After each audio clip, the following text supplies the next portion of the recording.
나중에 만삭되지 못하여 난 자 같은 내게도 보이셨느니라. 나는 사도 중에 가장 작은 자라. 나는 하나님의 교회를 박해하였으므로 사도라 칭함받기를 감당하지 못할 자니라. 그러나 내가 나 된 것은 하나님의 은혜로 된 것이니 내게 주신 그의 은혜가 헛되지 아니하여 내가 모든 사도보다 더 많이 수고하였으나 내가 한 것이 아니요 오직 나와 함께 하신 하나님의 은혜로라. 그러므로 나나 그들이나 이같이 전파하매 너희도 이같이 믿었느니라. 그리스도께서 죽은 자 가운데서 다시 살아나셨다 전파되었거늘 너희 중에서 어떤 사람들은 어찌하여 죽은 자 가운데서 부활이 없다 하느냐. 만일 죽은 자의 부활이 없으면 그리스도도 다시 살아나지 못하셨으리라. 그리스도께서 만일 다시 살아나지 못하셨으면 우리가 전파하는 것도 헛것이요 또 너희 믿음도 헛것이며 또 우리가 하나님의 거짓 증인으로 발견되리니 우리가 하나님이 그리스도를 다시 살리셨다고 증언하였음이라. 만일 죽은 자가 다시 살아나는 일이 없으면 하나님이 그리스도를 다시 살리지 아니하셨으리라. 만일 죽은 자가 다시 살아나는 일이 없으면 그리스도도 다시 살아나신 일이 없었을 터이요 그리스도께서 다시 살아나신 일이 없으면 너희의 믿음도 헛되고 너희가 여전히 죄 가운데에 있을 것이요 또한 그리스도 안에서 잠자는 자도 망하였으리니 만일 그리스도 안에서 우리가 바라는 것이 다만 이 세상의 삶뿐이면 모든 사람 가운데 우리가 더욱 불쌍한 자이리라.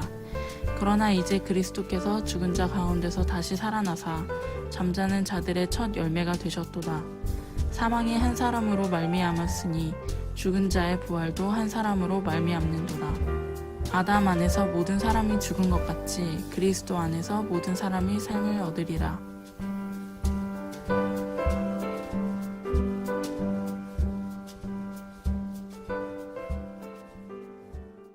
오늘 부활절 예배에 오신 여러분들 진심으로 환영합니다. 부활절인데 저희 교회 분위기가 워낙에 항상 성금요일 같은 분위기라 기쁘지 않으면 어떡하죠? 이렇게 생각했는데 우리 시영이가 와갖고 오늘 부활절 느낌 제대로 내주고 있습니다. 괜찮습니다. 안녕? 나가는 거니? 요거 보이십니까? 참 이쁘지 않습니까? 요거? 제가 이곳에 실망을 했습니다. 왜 실망했냐면 이토록 아름답고 이 분위기도 잘 살려주고 색깔도 되게 곱거든요. 저는 이곳에 실망했어요. 왜냐면 이 꽃이 조화기 때문입니다. 요거 안 떨어져요. 되게 생화처럼 잘 만들지 않았습니까? 그래서 되게 처음에 좋아했어요. 그래서 요거 보면서 이쁘다 이렇게 생각했는데 처음 본 주에도 이렇게 이쁘더니 그 다음 주에 봤는데 똑같이 이렇게 이뻐요. 그 다음 주에 보니까 똑같이 활짝 펴 있어요. 그래서 저는 처음에 우리 전도사님이 열심히 꽃에 갈고 있구나 이렇게 생각했어요. 그래서 되게 감사했는데 아니었죠. 괜히 감사할 뻔했습니다. 결국 저는 이 꽃이 좋아했다라는 사실을 알게 되고 이상하게 이 꽃에 그렇게 눈길이 안 가요. 별로 안 이뻐요. 여러분들에게도 물어보죠. 여러분들은 조화가 좋습니까? 아니면 생화가 좋습니까? 이거는 무르나 마나한 질문이라고 생각됩니다. 조화가 좋다고 말하는 사람은 별로 없을 거예요. 혹 그런 사람이 있다면 그 사람은 필경 연애를 제대로 해보지 못한 사람일 것이다 라는 생각이 듭니다. 한번 가정을 해봅시다. 사랑하는 사람과 맞이하게 된 첫 번째 기념일 100일쯤으로 한번 생각해 봅시다. 100일 기념일입니다. 당신은 여자친구에게 어떤 선물을 줄 것입니까? 첫 번째, 1번 100원짜리 동전 한 뭉치, 2번 예쁜 조화 장미꽃 백송이, 3번 벌레도 먹고 활짝 피진 않았어요. 4월이 활짝 피진 않았지만 생화 장미꽃 백송이. 여러분들은 어떤 선물을 여자친구에게 줄 것입니까? 첫 번째 선택하는 사람이 있어요. 100원짜리를 선택하는 사람 한 100명 중 5명 정도 됩니다. 그런 사람들은 우리 원혜 집사님처럼 숫자를 사랑하는 수적 개념이 뛰어난 분들일 것이다 생각이 듭니다.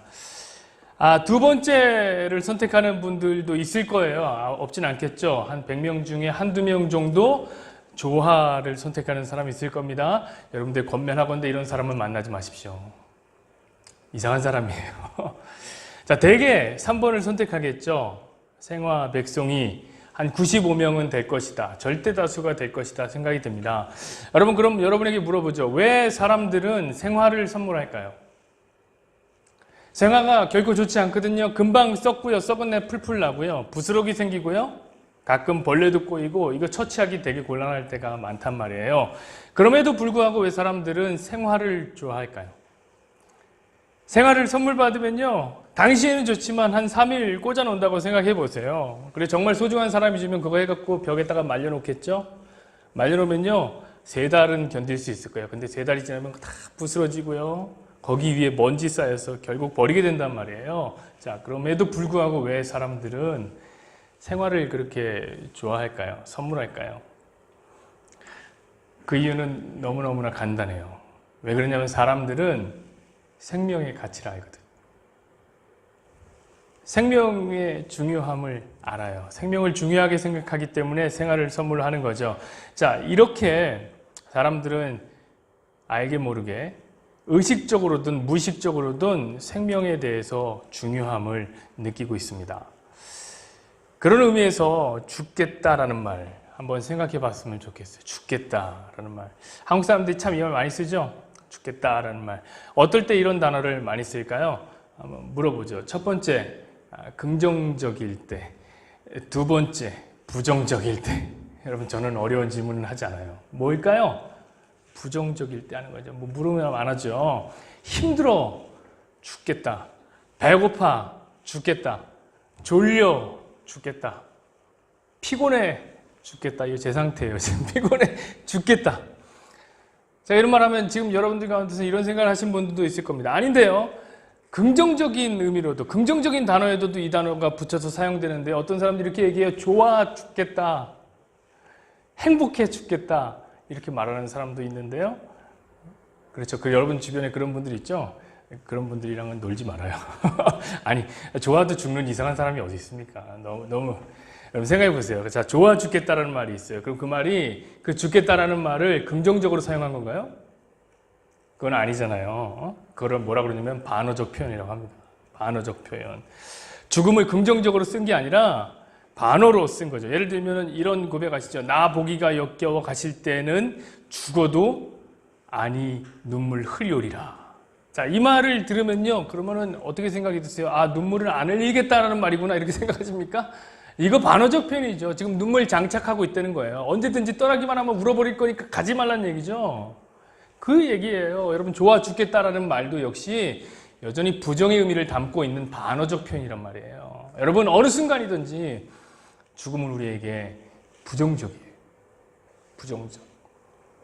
왜 한 사형수가 그런 얘기를 했다 하지 않습니까? 사형수가 형 집행을 앞두고 사형장으로 이제 가다가 그렇게 다리가 후달린대요. 다리가 후달려서 계단을 내려가다가 그만 이렇게 삐끗하고 넘어질 뻔했다 그래요. 그러면서 사형수가 뭐라고 하는지 아십니까?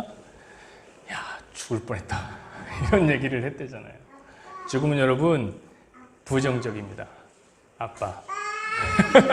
여러분, 반면에 생명은 저토록 긍정적입니다. 저는 그 말을 하고 싶어요. 우리 곧 태어나게 될 우리 포도랑 원더를 생각해 보세요. 그 원더를 생각하면 그 주위를 둘러싼 모든 사람들이 기뻐하고 있지 않습니까?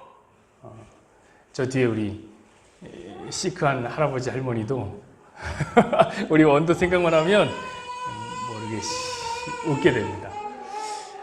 우리 포도랑 원더 생각만 하면 지밖에 모르는 우리 독일에 있는 주성이 같은 애들도, 주성이 지밖에 모르거든요. 근데 그 아이도 마음이 흥분돼 갖고 내가 대부를 하겠습니다. 지가 뭔데 흑연인을 하겠다고 그렇게 기뻐하고 있어요. 지금 이제 뱃속에서 형태가 이제 완전 사람이죠. 다 손도 이렇게 올리고 사람처럼 있지만 예전에 그런 모습을 갖고 있지 않을 때, 진짜 점 같은 형태를 갖고 있을 때에도 엄마 뱃속에 생명이 있다는 사실만으로 우리 마음이 모두 기뻤습니다. 여러분, 생명은 매우 긍정적입니다. 살 것 같다. 라는 말 여러분 언제 했습니까? 혹시 여러분들 그런 분들은 없으리라 생각하지만 고난주간이라고 한 주간에 금식해 보신 분이 계십니까? 금식해요? 보통 고난주간에 하는 금식은 일주일 합니다. 일주일에요. 저도 해본 적이 있는 것 같은데요. 그러면 금식 이틀째가 되면 어떻게 되냐면 배가 고파서 손이 막 바들바들 떨리기 시작합니다.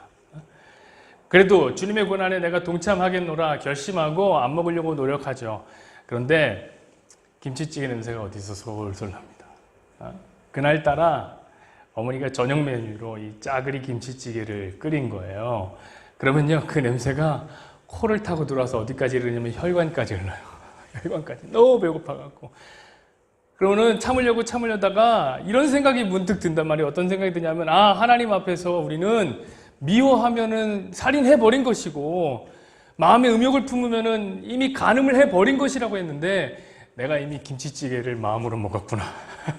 이렇게 합리화시키면서 나의 금식은 끝난 거야, 이제. 그러면서 열심히 이제 돼지 김치찌개를 먹기 시작하죠. 결국 그렇게 김치찌개를 다 먹고 난 다음에 수저를 탁 이렇게 내려오면서 무슨 얘기를 합니까? 그때 얘기하는 거예요. 아유, 살겠다. 분명 고난주간에 맞춰서 금식하려고 했어요. 그렇죠? 그래서 부활절에 딱 밥 먹으려고, 죽 먹으려고 했는데 주님은 아직 십자가도 안 졌는데 금요일이 되지도 않았는데 혼자 화요일에 김치찌개 먹고 부활해버려요. 죽다 살아나 버리는 일이 있어요. 여러분, 그래도 밥만 먹으면 어떻게 됩니까? 생명의 기운이 돌죠. 생명의 기운이 돌아요. 여러분, 생명은 소중한 거예요. 또 이런 경우에도 이런 말을 씁니다. 배가 아주 아플 때 있죠. 배가 너무너무 아플 때 있어요. 화장실을 찾아 이리저리로 헤매입니다. 그럴 때는 참 희한하죠. 머피의 법칙이 작동하기 시작해요. 화장실이 없어요. 아무리 찾아도 없어요. 일촉즉발의 상황이 있잖아요. 지금까지 쌓아올린 그런 사회적인 명망이라든지 사회적 지위가 한순간에 변과 함께 땅바닥에 쏟아져 버릴 것 같은 그런 위기의 순간, 그 순간에 머리 위에서 이렇게 화장실 표지판이 보입니다. 그때는 어떻게 되냐면은 이 생애의 절묘함이 필요해요. 그 절묘함은 뭐냐면 너무 빨리 뛰어도 안 되고 그렇다고 너무 늦게 걸어가도 안 되는 그런 어떤 절묘함이 있어요. 겨우겨우 그 앞에 가서 화장실 문을 열고 바지를 내리면서 앉게 되잖아요. 그러면서 함께 쏟아지는 일종의 삼위일체, 바지를 내리면서 앉으면서 쏟는. 여러분, 그때 뭐라고 합니까? 우리는 살았다. 살았다. 여러분, 이렇게 얘기하는 거예요. 삶은 매우 긍정적입니다. 혹시 여러분 윤종신 씨가 부른 환생이라는 노래를 아세요? 환생? 연애를 시작하면은 여자친구를 데리고 항상 이 노래방에 가서 이 노래를 불러주는 거죠. 다시 태어난 것 같아요. 내 모든 게 다 달라졌어요. 그댈 만난 후로 난 새 사람이 됐어요. 누가 놀라요? 우리 어머니가 제일 놀라요. 저도 이 노래를 여자친구가 생겼을 때 이렇게 불러줬던 것 같아요. 여러분, 그거 아세요? 사랑하는 사람을 만나도 새로운 삶을 얻은 것 같은 기쁨이 들어요. 여러분, 늘 얘기하지만 이 노래의 주인공이 오늘 이 자리에 있습니다. 이 노래의 주인공 누구 있습니까? 여기 있는 우리 상훈 집사님이 이 노래의 주인공이에요. 우리 다현 자매를 만나고 난 후에 사람이 완전 변했다고 제가 말씀드렸잖아요. 새로 태어난 거죠. 그때 새로 태어난 거죠. 그럼 우리 상훈이 몇 살? 이제 3살 정도 된 거잖아요. 근데 더 놀라운 건 뭔지 아세요, 여러분? 포도가 태어나면 또다시 새로운 삶을 살게 될 거예요. 완전 새로운 인생이 시작될 것이 분명합니다. 여러분, 그만큼이나 우리가 생명은 좋다고 여기는 거예요. 사랑하는 사람을 만나도, 너무나 기다리는 사람을 만나도 우리는 생명을 얻었다라고 생각합니다. 여러분, 지난주에 저는 이메일 하나를 받았는데 살맛이 나더라고요. 살맛이 나요. 여러분들도 봤잖아요. 사실 얘기 안 하려고 그랬는데 우리 상훈 집사님. 여러분, 설교를 잘 듣고 있다는 한 전도사님의 메일을 하나 받았는데 살맛 나더라고요. 살맛 나더라고요. 그 전까지는 몰랐어요. 제가 우리 성도님들한테 설교를 할 때는 잘 몰랐어요. 제가 하도 설교를 할 때마다 내 얘기라도 의심을 하고 들어야 된다. 라고 하도 얘기해서 그런지 제가 설교를 할 때 여러분들의 표정을 보면 거의 뭐 도를 아십니까의 전도를 듣고 있는 듯한 표정으로 저를 이렇게 쳐다본단 말이에요. 근데 설교를 잘 듣고 있다는 그 말 한마디가 저를 잘 만나게 하더라고요. 하다못해 이렇게 작은 일에도 우리는 생명의 기운을 누립니다. 마치 다시 산 것과 같은 기쁨. 막 설교를 했어야 되겠다라는 기쁨이 샘솟아요. 그때에 아, 살맛 난다. 여러분, 이런 것이 생명의 가치인 것입니다. 그런데 문제가 있어요. 무슨 문제냐면 저는 이 문제를 독일의 실존주의 철학자인 하이데거의 입을 빌려서 얘기하고 싶어요. 하이데거는 이렇게 얘기했습니다. 인간은 죽음을 향한 존재다. 인간은 다 죽는다는 거예요. 그게 문제예요. 여기 모인 사람 중에 한 사람도 빠짐없이 생명은 긍정적인 것이고 죽음은 부정적인 거라고 생각하는데 인간은 다 죽습니다. 모두에게 생명은 가치 있고 죽음은 두려운 것이라는 생각을 하는데 문제는 인간이 죽는다는 거예요. 그럼 그 유명한 3단 논법이 있지 않습니까? 사람은 죽는다. 소크라테스는 사람이다. 그러므로 소크라테스는 죽는다. 이 3단 논법이 있잖아요. 근데 마치 사람들은 이 3단 논법의 주인공이 자기는 아니라고 생각해요. 그러면서 살아요. 근데 여러분, 누구나 그 소크라테스의 이름에 자기 이름을 대입해도 아무 문제 될 게 없어요. 오히려 그건 정답일 거예요. 여러분, 현대사회에서 가장 무시되는 개념을 철학자들에게 뽑으라고 하면 단연 1등이 뭘 것 같습니까? 바로 죽음입니다. 죽음은 현대사회에서 완전히 무시를 당하고 있습니다. 과거 사회에는 우리 어르신들은 아시겠지만 3, 4대가 같이 모여 살아요. 3, 4대가. 그런 대가족을 이루고 살았어요. 그래서 어쩌면 죽음이 자연스러운 일이었어요. 할아버지, 할머니가 돌아가시면 상복을 입고 집에서 장례를 드린단 말이에요. 그럼 자연스럽게 죽음을 생각하는 거죠. 그리고 때때가 되면 명절 때마다 제사를 드리면서 우리는 죽음을 생각했단 말이에요. 그러나 오늘날에는 더 이상 가정에서 상을 치르지 않습니다. 이미 할아버지, 할머니도 안 계시긴 하지만 병원에서 다 해요. 그래서 여기 계신 분들 중에서 그런 분이 있을지 모르겠지만 나이가 꽤 들었는데도 장례식에 한 번 안 가본 애들이 많아요. 그래서 가려면 옷 사야 돼요. 검은색 옷이 없어요. 정장, 넥타이 막 사야 돼요. 그때. 그래서 오늘날 사람들은 특히나 죽음과 멀죠. 그 결과 자신은 안 죽을 거라 이렇게 믿고 있는 것 같기도 합니다. 게다가 오늘날의 이 긍정적인 사고, 이 긍정의 힘으로 무장된 이 현대 사회의 사유의 틀이라는 것이 저는 무척이나 편안한 안락의자 같아요.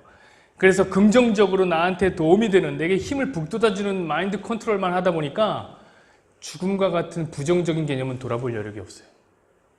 그런 생각 잘 안 해요. 그럼 무엇보다 현대인들이 죽음을 돌아보지 않는 이유가 뭔지 아세요? 그거는 죽은 자는 소비를 하지 않기 때문입니다.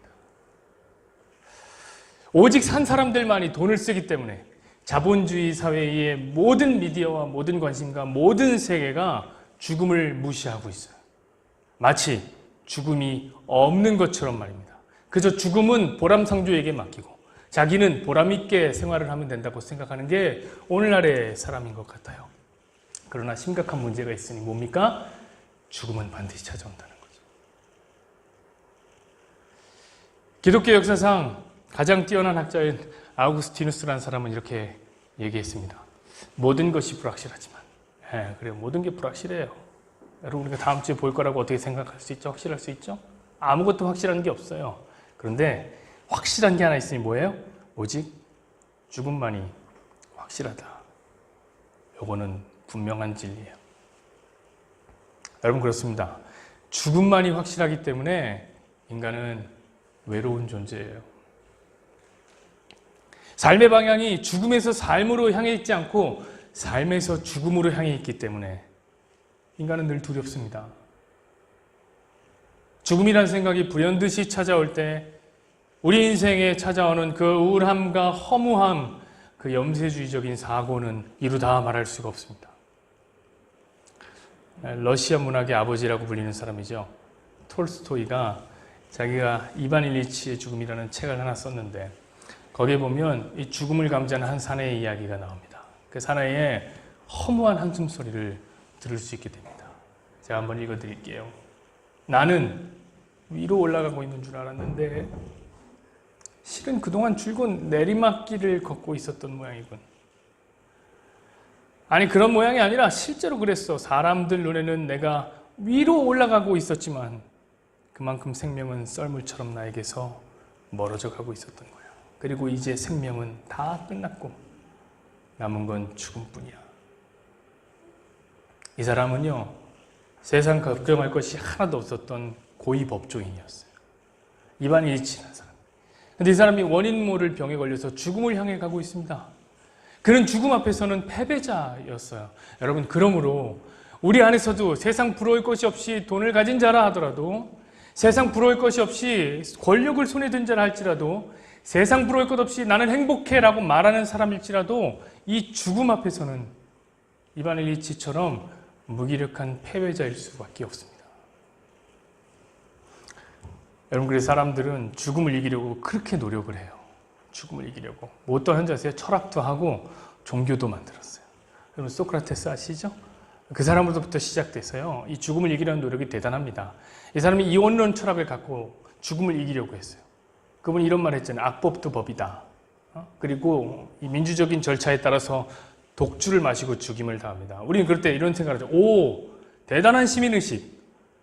야, 어떻게 죽음같이 무서운 것이 있는데 시민의식으로 사람들이 죽으라니까 민주적 절차에 의해서 독주를 마실 수 있는가?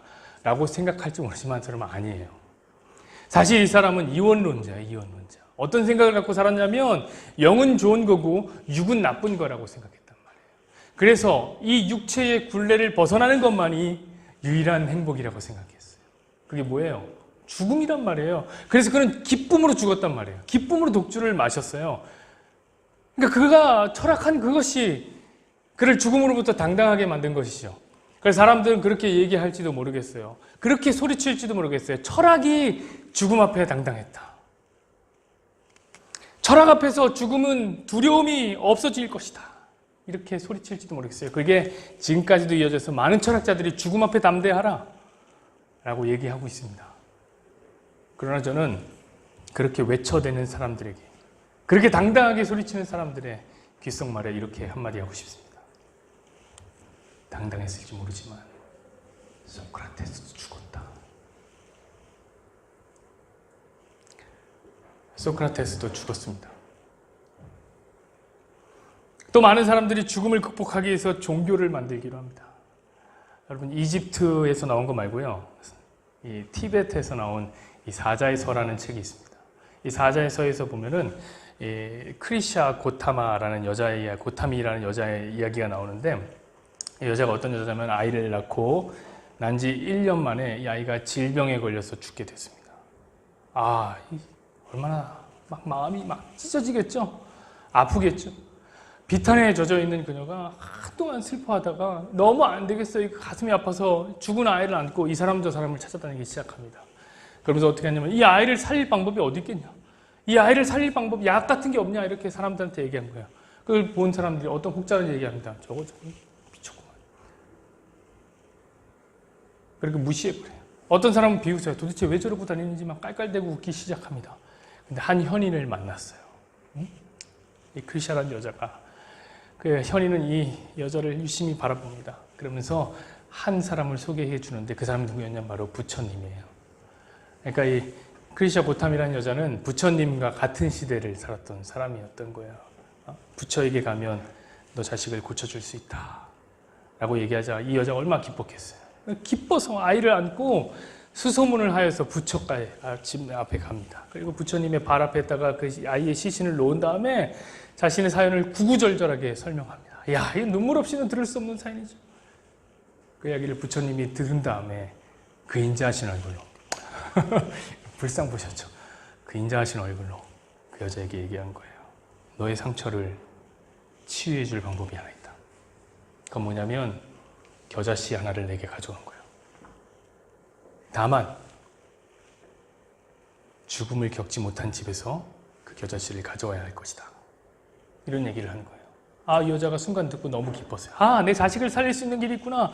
그래서 온 동네를 뒤지면서 다닙니다. 근데 사람들이 집에 들어갈 때마다 겨자씨는 있는데 우리 집이 너가 찾는 집은 아니라고 얘기해요. 옆집으로 가봐라. 옆집으로 가봐라. 자꾸 옆집으로 가보라는 거예요. 여자가 자꾸 옆집으로 가다가 깨닫게 됐습니다. 뭘 깨달았어요? 모든 것은 죽는구나.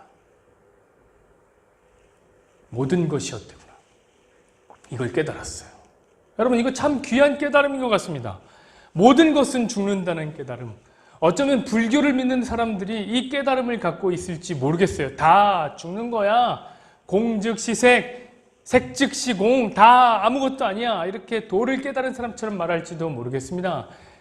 여러분, 그러나 이 사실도 깨달았으면 좋겠어요. 그들이 뭘 깨달았으면 좋겠냐면 그렇게 말씀하신 부처님도 죽었습니다. 부처님 오래 사셨어요. 80세까지 사셨는데 80세의 고령의 나이로 음식을 잘못 드셔갖고 설사병에 걸려서 돌아가셨습니다. 부처님이 말씀하신 죽음을 맞이하는 모든 것 안에 그 부처님도 들어있었다는 사실이죠. 여러분, 그러나 죽음을 이기신 분이 있습니다. 오늘 본문은 바로 그 사실을 우리에게 전해주고 있습니다. 분명히 십자가를 지고 죽었는데 죽음을 이기고 살아나신 분이 있다는 사실 말입니다. 수없이 많은 사람이 십자가 아래서 십자가 위에 매달린 예수님의 손과 발에 못 박힌 못을 받고 거기서 흐르는 피를 봤습니다. 수없이 많은 사람이 예수님의 고기가 푹 하고 쓰러지면서 예수님이 돌아가셨던 임종의 순간을 함께 목도했습니다. 그리고 수없이 많은 사람이 그 예수님 진짜 죽었나? 라고 로마 군인이 창으로 푹 몸을 쑤셨던 걸 봤어요. 산 사람이라면 했을 거 아니에요. 그런데 아무 반응 없이 몸에서 남아있던 모든 물과 피가 쏟아진 것을 수없이 많은 사람이 봤습니다. 그는 분명히 죽었습니다. 그런데 죽었던 예수님이 오늘 다시 살아나신 거예요. 예수님이 3일 만에 다시 살아나셨습니다. 여러분, 임사체험을 하신 분들이 있어요. 임사체험. 죽음과 거의 가깝게 갔다가 돌아오신 분들. 그런 분들은 대개 하루 이틀 사이에 깨어나요. 관두기면서 나 안 죽었어. 뚱뚱뚱 무서워. 뚱뚱뚱 나 안 죽었어. 깜짝 놀라죠. 여러분, 그래서 3일장을 하는 거거든요. 3일장을 왜 하냐면 3일 동안 땅에 안 묻고 병풍 뒤에 있다가 혹시 깨어나시면 나오시라고. 그래서 3일장 하는 거예요. 그런데 여러분, 3일이 지나도록 안 깨어났다. 이거 완전 죽은 거거든요. 근데 예수님이 3일 동안 무덤에 있었습니다. 그 말은 완전히 죽었다는 거예요. 그런데 죽은 지 3일 만에 살아난 겁니다. 그것도 여러분, 죽었다가 살아난 사람들은 어떻게 하는지 아세요? 거의 비리비리하게 눈도 겨우 떠 이렇게. 살았다. 예수님은 빛나는 부활체를 갖고 다시 살아나셨어요. 여러분, 예수님이 죽음을 이기신 겁니다. 이 사실을 못 믿는 눈치입니다. 어떻게 믿는지 아세요, 여러분? 이걸 본 사람들이 있어요. 오늘 본문에는 그렇게 나옵니다. 5절에 보니 이렇게 얘기되어 있어요. 게바에게 보이셨습니다. 게바는 베드로라는 사람. 베드로. 그리고 12명의 제자에게 보이셨습니다. 그 12명 안에는 의심 많았던 사람 도마도 있었어요. 나 도무지 예수님의 그 구멍난 그 손에다가 내 손가락을 넣어보지 못하면 믿지 못하겠다. 예수님의 창자국에 내 손가락을 넣어보지 못하면 믿지 못하겠다. 다 넣어봐서 그가 예수님이 살아난 것을 믿었습니다. 그뿐만이 아닙니다, 여러분. 6절을 봤더니 500여 명의 사람들 앞에 동시에 나타난 거예요. 500여 명의 사람 앞에. 여러분, 이 성경이 기록되고 있는 이 시점, 고린도전서가 기록되어 있는 이 시점에도 예수님의 죽음에서 부활을 본, 목도한 그 사람들이 대다수가 살아있었다고 고백하고 있습니다. 그리고 오늘 본문 8절에 보니 맨 마지막에는 만삭되지 못하여서 난 자 같은, 누구예요? 가장 부족한 사도 바울에게 그 모습을 드러내셨습니다. 8절 보시죠. 맨 나중에 만삭되지 못하여 난 자 같은 내게도 보이셨느니라. 여러분의 바울이 만삭되지 못하여 난 자인 줄 아세요? 그는 예수님 박대했던 사람, 예수님 박해했어요. 예수님이 살아 계시다는 것을 믿는 교회를 핍박하는 핍박자였습니다. 그래서 이렇게 자신을 표현한 거죠. 9절 보세요. 나는 사도 중에 가장 작은 자라. 나는 하나님의 교회를 박해하였으므로 사도라 칭함받기를 감당하지 못할 자니라. 그는 할 말이 없는 사람이었어요. 그런데 예수님이 그런 그에게 죽음을 이기신 모습 그대로 찾아가신 거예요. 예수 믿는 사람들은 다 때려 죽이려고 가던 그 바울에게, 예수 믿는 사람 죽이러 가던 그 길 다메섹 도상 위에서 보여주신 것입니다. 여러분, 바울이 뭐 했어요? 바울이 뭐 잘했어요? 잘한 거 아무것도 없어요. 오직 예수가 죽었다는 사실을 전하기 위해서 성도들을 죽이려고 했던 자들이에요. 근데 그런 자에게 생명이신 예수님 찾아간 거예요. 아무 대가 없이 말이에요. 여러분, 우리는 대가 없이 주어진 것을 성경에서 은혜라고 부르는 것을 알고 있습니다. 10절 보시죠. 그러나 내가 나 된 것은 하나님의 은혜로 된 것이니 내게 주신 그의 은혜가 헛되지 아니하여 내가 모든 사도보다 더 많이 수고하였으나 이거 내가 한 게 아니요 오직 나와 함께 하신 하나님의 은혜로라. 여러분, 은혜로 예수님을 만난 그 사도 바울, 부활하신 예수님을 만난 사도 바울, 뭘 전했겠습니까? 뭐 전했겠어요? 다른 거 전했겠어요? 자신의 철학을 전했겠습니까? 전할 거 없어요. 생명이신 예수님을 전한 거예요. 11절 보십시오. 그러므로 나나 그들이나 이같이 전파함에 너희도 이같이 믿었느니라. 이게 뭐예요? 이같이가 뭐예요? 부활하신 예수님을 만났다는 거죠. 사랑하는 여러분, 우리도 이 증인들에 의해서 예수님이 죽음을 이기셨다는 것을 믿게 됐습니다. 저도 그렇게 믿게 되었습니다. 여러분들은 어떻습니까? 예수님이 죽음을 이기고 부활하셨다는 사실을 믿으십니까? 저는 이렇게 질문하면서도 이 질문이 좀 잘못됐다는 걸 느낍니다.